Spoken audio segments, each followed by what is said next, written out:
You ready? I'm ready. The moment of glory. Are you guys doing all? The Adapted Family Foot Golf Day is an opportunity for teens with disabilities to come out to Pinecrest Golf Course, check out the new golf course, and just an opportunity to expose them to this new leisure and recreation activity that we have in our community, in our parks. Foot golf is a game that combines soccer and golf into one, and the whole goal of the game is to get to kick the ball into the cup in as little kicks as possible.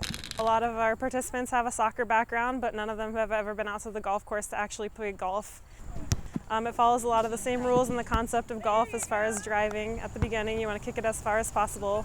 You want to have lighter, softer kicks like a putt when you get close to the hole. And it's just a fun game, and it's really simple. It doesn't require the precision of golf and the focus of real golf. Foot golf is becoming so popular because it's a wonderful program for families and for groups to play. If you can kick a ball, you can play foot golf. So it makes for a great program for everyone. People can check us out online, the Park Takes website, and also in the Park Takes magazine, Adapted Leisure Services.